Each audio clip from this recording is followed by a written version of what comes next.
Well, hello, everybody. You are listening to In the Company of Charity podcast by the Daughters of Charity. My name is Sister Liz, and I'm here, as always, with my co-host, my good friend, Sister Elizabeth. Hi, Sister Sister Liz. Elizabeth, This sounds how like a are you? recording sometimes. This is really live. Like this isn't the same every time. Yeah.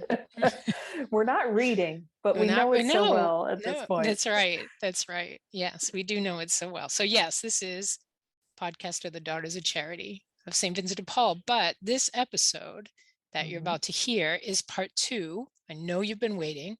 You were all at the end of part 1 saying, no way to be concluded. Because, we know how that is when you have 2-parters on TV. It's the same thing here. So now this episode, I have to say, was an absolute delight for me. So this is second part, Sister Betty Ann McNeil talking about St. Elizabeth Ann Seton. But in this episode, we get a little bit more into who Sister Betty Ann McNeil is and why and how she has been such a friend to St. Elizabeth Ann Seton and really such a mentor in the community around the life and influence of St. Elizabeth Ann in the church, in America, and with the Daughters of Charity.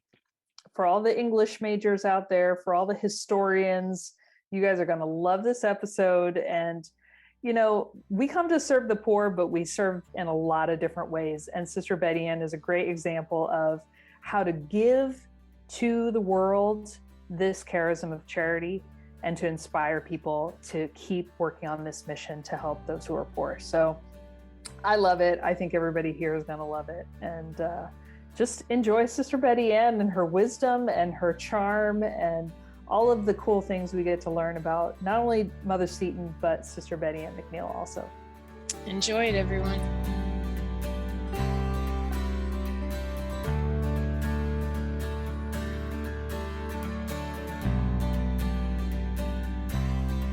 But I think what always strikes me about her is that she knew nothing of this Vincentian charism.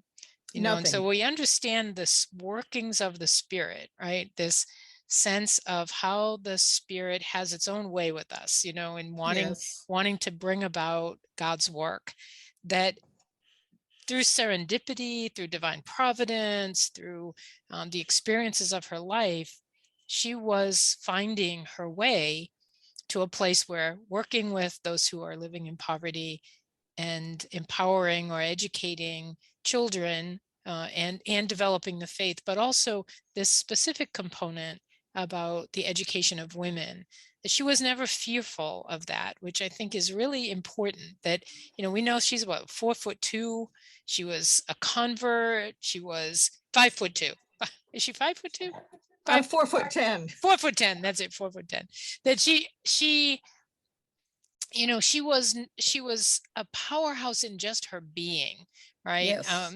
And that is what God used to bring this about. And as you said in the beginning, she was, Betsy Bailey. She was living this life as a married woman. She had tragedies, one right after the other, that could very well have closed her in on herself in her grief. Yes. But through this divine Spirit that brought her to love the church, brought her to love the teachings of the church, brought her to love the poor, seeing herself as an educated woman, wanting to pass that on, is really what kind of woke up in her, maybe a charism that existed that she didn't know was there. And I think sometimes that's part of our own discernment. I'm a daughter of charity because as I looked at other charisms, fully developed in their own way, I thought, this is the one that speaks to my heart, and in so many ways, her heart was kind of opening up and being spoken to, so that when the charism was laid before her in the constitutions, in the writings of the charism, she could find herself in it. To me, that's so beautiful, and it's so empowering to think that as we open ourselves up to the way God works in our lives, that amazing things can happen. And that is how we all move toward our own sainthood, right? I agree with you. And as you said, Sister Elizabeth, that she was finding her way, I think there's another perspective on that. God was leading her in his way.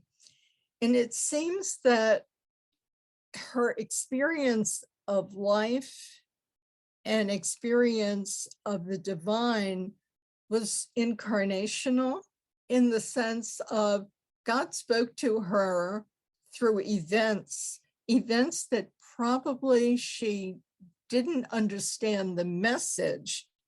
For example, having to live with relatives for several years while her father was studying abroad, or when her father was ministering to Irish immigrants who were so ill arriving, and he caught yellow fever and died. And then trying to support her husband in his financial distress of the family business, and trying to support him in regaining his health. All of those were stepping stones to that ultimate experience of being in Italy with an educated Catholic family who befriended her and provided hospitality. And while there, taking her to visit the prominent cultural places like we would take a guest. Well, at that time, the most prominent cultural sites, of course, were churches with the beautiful artwork and masterpieces, but the celebration of the liturgy and the processions of the Blessed Sacrament, which led her to exercise her innate curiosity. And she began asking questions out of curiosity about the religious practices she was seeing, and why this and why that, until she began then asking questions to understand better the rationale and the dogma and the faith. And her host gave her a copy of Francis de Sales' Introduction to the Devout Life to read, to simply help her to understand a life of devotion. Now, she was a devout Episcopalian. She really got turned on when Reverend Henry Hobart arrived, and his sermons were so dynamic. That's when she became so hyped on the scripture, shall we say, and on the Bible stories. But it was through that relationship with the Felici family, who really functioned as what we would call the RCIA team, to help her learn more about Catholicism and answer her questions, and then challenged her. I ask you just to think and pray. And she said, you want me to be of your religion? I ask you just to ponder, read, and pray, discern. And that's what she did. It was a very painful process, but that's what she did. So God spoke to her and led her through events. And she said that Psalm 23 was always her favorite psalm. So the Lord has been shepherding her all her life. And to me, she has so much to offer to modern day men and women of all ages, children, adolescents. She had a painful childhood losing her mother. She had a painful adolescence with her father not being around. She considered what we would call a drug overdose at one point. She knows the pain of terminal illness and of death. She knows the pain of being quarantined as a foreigner. There's so much of life experience that she went through that people today can identify with, including the tragedy of losing your own daughters to terminal illness at a young age. Her oldest was 16 when she died, and the other one was 14. And her two boys were adolescents who were kind of resisting and wrestling with the fact that they had to mature and become as responsible adults. And she was very worried about them. She was also very worried about their salvation. And when one went to the Navy, she was not really happy about what he might encounter and what company he might keep. Just like a regular parent. Yeah, just like a regular parent who has just these huge dimensions of her life. Just as you were describing all of what we know about her and her own movement toward and in her life, I'm reflecting that, one, we know so much about this because she told us. She told us in her writings. And I guess, when I think about St. Vincent, and I think about St. Louise, and I think about Elizabeth Ann Seton, what I love most, I think, is that what we know about them, they've told us themselves, that the biographies come from what we know in their journals and in their writings. They didn't write their own treatise. There isn't something like, St. Francis de Sales that we can go to that any of them wrote. What we know is the correspondence, the conversations in writing that they had with one another, certainly not Elizabeth Ann with Vincent and Louise, but between Vincent and Louise, but with St. Elizabeth Ann and her friends. We understand who she was as a young woman and her friendships. We know about these experiences of her as a married woman and how they impacted her life. Talk a little bit about maybe what you see as how that witness of her ability to articulate that is a way also in which she was able to help herself discern, like, how do I now use my journal, right? My letter writing, because, everything is so electronic now. We lose so much of it. How might we use her example of being such a prolific and passionate writer? Well, she certainly enjoyed letter writing because she certainly did not have email and she did not have a telephone, but she had close friends. And that's how one kept up with one's friends, was by writing a letter.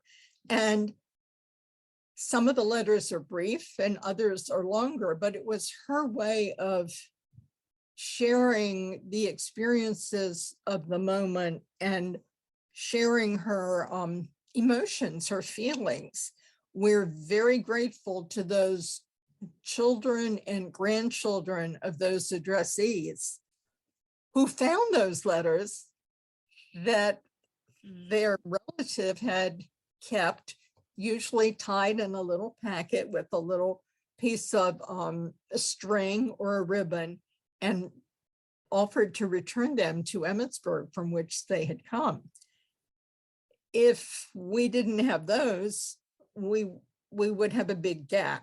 But we're fortunate that people retained the letters, because that was also a way at that time of physically keeping a sense of the relationship concrete, because your friend had written this and had held this paper. And that's the way it was with sketches or little pictures. One time Elizabeth's husband went on a business trip down to Philadelphia early in their marriage, and she took the little miniature picture of her that they'd had done by Saint Mamet and buried it in his suitcase so that he would see it when he unpacked and he wouldn't forget his little wife. That is so sweet. Yes. Yeah. So she was prolific in her letter writing, but she also was orderly in her sense of composition and intellectual inquisitiveness. So she did several translations of French text on Vincent and Louise for her sisters. So we therefore have it. She planned out homilies or sermons for Father Brute. Therefore, we have it. So she wasn't just off the top of your head kind of person, but she planned in writing and used those notes. And we know she burned a bunch of papers, and we don't know what she burned, but she did burn a bunch of papers. So we're fortunate to have what we do. And the privilege that we have in this generation is that before the canonization of 1975 and up until about the year 2000, the Seton papers were dispersed through several different archives in North America among the Sisters of Charity. And the Federation commissioned that all of the writings of Elizabeth Seton be transcribed and published. So we have 3 volumes. One volume has 2 books to it, but 3 volumes of her entire collected writings. And that is a treasure that our grandparents' generation didn't have. Just like we are the generation that the first generation in history that has all of the writings of Vincent de Paul and Louise de Marillac published in English, a definitive translation. So And hallelujah to that. They're so valuable. It's so very valuable, and many Yeah. communities don't have it, but the charism lives in each one of us, but we have to continually examine its roots and how it was shaped through the writings and experiences of those who shaped it and created it, Vincent, Louise, and Elizabeth Ann. And Elizabeth Ann did the first translation into English in the world of the first biography of Louise de Marillac that her pastor had done in 1676. So that's a real scholarly accomplishment. Now, it was a selective translation, but that's the first one done in English. Yeah, I remember when I was in the seminary and we were doing different kind of different research and different projects for our courses that you were conducting with us. I remember taking that translation. I don't know any French at all, so I just had to kind of go with what she wrote. And I tried to imagine her writing this and, kind of maybe up in her room, a desk with a candle. And as she's translating, she's discovering the life of this woman whose Yes. footsteps she follows. Who was a wife with Exactly. Seeing herself. And I often wondered, I think I even wrote something about like, what was it like for the sisters as she was experiencing this? Like, did she come down and say, oh my goodness, you can't believe what I just read. Like, this woman sure. is our mother. I'm sure she did. Yeah, just thought, wow, again, just how exciting that is to find yourself in Yes. the identity of others, and how when we really embrace a charism, it's often because we're finding that spiritual DNA. It kind of Yes. wakes up and says, Exactly. This is your home. This is where, as you were saying before, that this is where God is leading.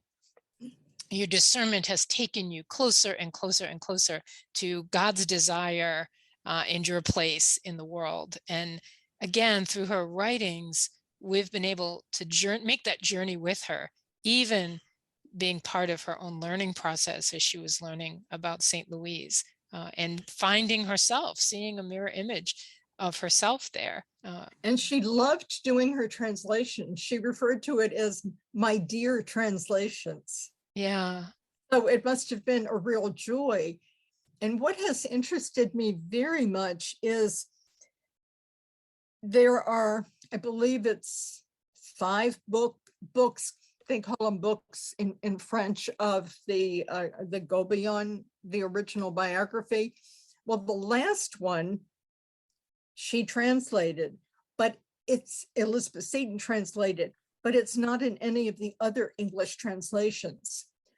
And I had a personal meeting with Sister Elizabeth Sharpie some years back, who was the scholar, the international scholar on Louise de Marillac, and who did the transcription of Louise's writings into French. And I asked her about it. She said, oh, that section is not in Louise's handwriting. It's in the handwriting of the early sisters. I'm sure it was Louise's thoughts that they were writing down. But because it wasn't Louise's handwriting, it wasn't transcribed and translated. But Elizabeth Seton translated it. Yeah. We English-speaking folks, we have that to pray over, read over, and experience how the charism touched Elizabeth Seton in her heart, because it was a selective translation. So she translated what touched her. Yeah, it's amazing, really. And I, you know, I think I want to shift a little bit. This is shifting to you, really, because you have provided us in the community with so many writings, your own writing, your own research, your own articulate way of describing this relationship of St. Elizabeth Ann with the charism, her relationship with us as Daughters of Charity, this experience of the Federation, which we've talked a little bit about in our podcasts, about this group of women who have come together over the years, Sisters of Charity, in many different congregations, and the Daughters of Charity, seeing ourselves as daughters of Elizabeth Ann Seton, as well as embracing the charism of St. Vincent and St. Louise. I'm wondering if you can tell us maybe two things. One, what would you say is your favorite publication that you produced? If you were on Zoom with us, you would see her eyes kind of popped open a little bit. Maybe she's not going to answer that question, but just your own. What was the book? What was the publication that you felt like, oh, this is, I'm really feeling like she's present with me as I write this? And then can you tell us a little bit about maybe some of the research that you're doing now that you feel like you can share with us? Because she lives on in the work that you do, and it's so important to us in the community that it not be let, that we not get lackadaisical about it. Say, well, we have this book, we have this, because I think you continue to help us see the nuances. That's why this episode was so important to me, because I think you bring something to us that our day-to-day reading isn't going to do, and it's so helpful. Oh, that's very kind of you. I guess I love to continue telling the story as it strikes me, and the story strikes me in many ways. And there's been areas that I've explored because no one else has done it, and I want the story to live on. For example, about the sisters' service as nurses in the Civil War. But when it comes to Elizabeth Seton, it was a joy to take the premier work of Annabel Melville, which was considered the definitive historical biography of Elizabeth Seton, and update its footnotes in accord with the current collected writings publication, so that future scholars and this generation can read quotes and know where to find them in the publication, and not have to travel to Canada or New York or Greensburg or wherever they think they are, because things have changed over the years. So from a scholarship viewpoint and facts, that was extremely meaningful to me, because it was providing a GPS for future Seton scholars. What a great way to describe that. It's great. But for Elizabeth Seton herself, I haven't written a biography. I've tried to write about her in Louise. But when I was asked to do the book 15 Days of Prayer, that is an ominous title, but what it turned out to be is really 45 small essays on an aspect of her spirituality, together with reflection questions. And a number of people found it very useful in retreats. And it was an experience of prayer and a lot of, well, research, yes, and soul searching, but to prepare it. So it's kind of a package deal on her spirituality. Whereas Father, what's his name? The Soul of Elizabeth Seton by Joseph Durbin is a wonderful resource that's organized thematically according to doctrine and dogma and the Eucharist, etc. Whereas what I did is organized, yes, thematically, but based on quotes of Elizabeth Seton and developed from there. And it's a short book, and the National Shrine of St. Elizabeth Ann Seton carries it. In fact, they have a project that they're doing that's kind of using it as a springboard for faith formation today. Every project has a special meaning to me. It's a reason I do it. Yeah. And it's always been like an idea. 15 Days of Prayer was not my idea, it was an invitation. So I just think the Spirit works in many different ways. And I've been most recently doing research on the initial experience of Elizabeth Seton with female education and the insight of holistic education and the establishment of St. Joseph's School with the dual programs prior to the establishment of St. Joseph's Academy in a still newer building, the Dubois building in 1828. That's something that I do hope to write about in the coming 6 months, shall we say. All right, so we kind of got a little trailer of what's going to be coming. Possibly, yes. That's wonderful. Yes, I'll hang on to that. I know you don't give up much, so I'm happy to have that. Well, and our provincial archivist did a really fine blog on St. Joseph's School recently for Catholic Schools Week, entitled St. Joseph's School Before St. Joseph's Academy. we'll have to, what we'll do is we'll put together, and you might be able to help us with some of the links that we can add to our show notes. So everyone who's listening, make sure to check the show notes. We'll make sure to put a link to 15 Days of Prayer with Elizabeth Ann Seton, written by Sister, or compiled by Sister Betty Ann McNeil, and other publications. We can still get many of those of your writings on the DePaul website, right? The Vincentian. Well, yes, anything published in Vincentian Heritage, yes, is there. And this National Shrine of St. Elizabeth Ann gift shop carries the publications of myself and other Sisters of Charity, Sister Regina and Sister Judith Metz.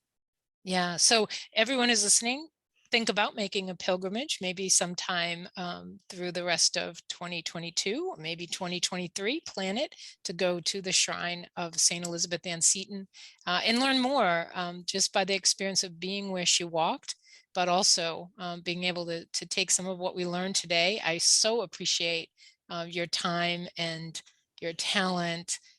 Yes. And if one doesn't have the time right now to make that pilgrimage, there are virtual tours available through the Seton Shrine website that are most interesting. Yeah, virtual tour is great. Yeah, so that's wonderful. To whet the appetite. Yeah, that's wonderful. Thank you. Thanks for telling us that too. So Sister Betty Ann, I think this is a great place for us to end. We've taken the story of St. Elizabeth Ann Seton from the very, very beginnings, from her own writing, pen to paper, sharing of her life and her all her thoughts, taking us all the way to, we've been able to take all of that and put it into a virtual tour so that no generation is lost. No generation is left without the witness of this woman and her life and her contributions to the church, to the education of women. And so what would you like to leave us with? Well, let me just leave you with this tidbit on Elizabeth Seton as a writer. Paper was quite expensive, and she was an economist at heart.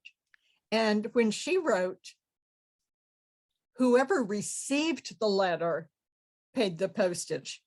Stamps didn't come into existence until 1840. So she was always telling her friends, just write on one sheet of paper. It's cheaper for me. And that's so why classic. she would write all around the edge of paper. She wouldn't burden others with it. So we'll keep that sense of economy in restraint as we live out the charism of charity and continue to care for the earth by saving all of those resources. I just love you, Sister Betty Ann McNeil. That was great. Thank you so much.